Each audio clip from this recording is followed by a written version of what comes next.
What the Bible says about going no contact. You're trying to live by the book. The Bible says, honor your father and mother. You hear sermons about forgiveness, and you really, truly try.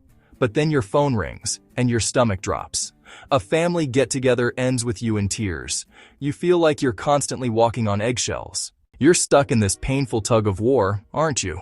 Caught between the Christian you want to be and the crushing reality of a toxic relationship. If you've asked, is it a sin to step away just to save myself? I want you to know you're not the only one. And the Bible's answer might just surprise you. Permission to protect your peace. First, let's get clear on what no contact even means in a biblical sense.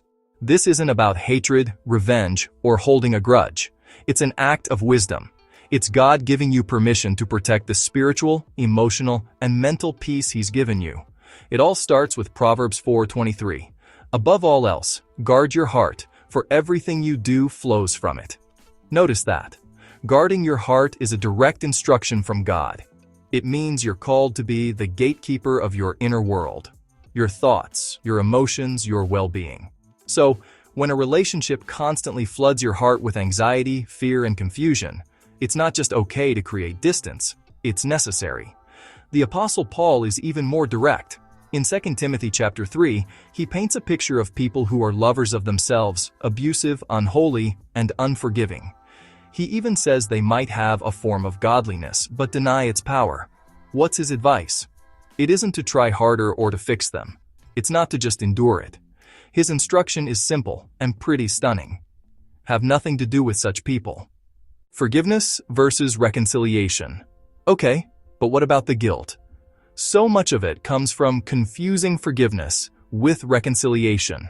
We're taught that if you forgive someone, you have to go back to the way things were. But the Bible shows a clear difference. Forgiveness is an inside job. It's between you and God. Ephesians 4:32 tells us to be forgiving each other, just as in Christ God forgave you. This is about you releasing that bitterness from your own heart, so it doesn't end up poisoning you.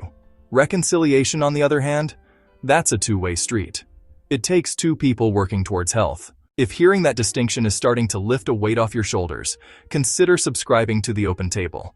We're all about bringing this kind of clarity and peace to your walk with God.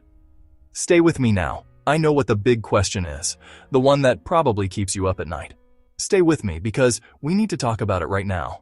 Honoring from a distance. But what about honoring my parents? This is probably the heaviest question of all.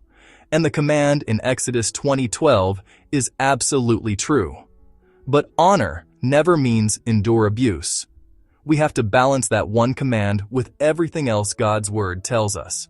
The Bible doesn't ask you to honor a person's sin.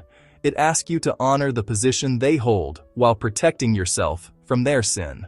Sometimes, the most honoring thing you can do for a toxic person is to create distance. Your absence might be the very consequence God uses to finally get their attention. From a safe distance, you can still pray for them. You can ask God to bring them to repentance. You can speak about them without slander. Honoring your parents might just mean setting the boundaries you need for your own sanity so that you can have a clear conscience, even if you can't be near them. Conclusion. Choosing to go no contact isn't a sign of a weak faith. More often than not, it's the fruit of a wise one. It's a heartbreaking, last resort decision you make to protect the peace God has given you, so you can keep serving Him with a whole heart. It's the wisdom of Proverbs to guard your heart, the clear instruction of Paul to create distance, and the model of Jesus to set boundaries. Let's close with a prayer. Father, I lift up the person watching right now who is torn apart by a toxic relationship. I ask for your peace to cover them. You see their pain, and you see their heart's desire to honor you. Give them the wisdom to know the difference between forgiveness and reconciliation. Give them the strength to set the boundaries they need to guard their heart. And Father, would you replace their guilt with your grace and their confusion with your clarity? We ask this in the powerful and precious name of Jesus. Amen.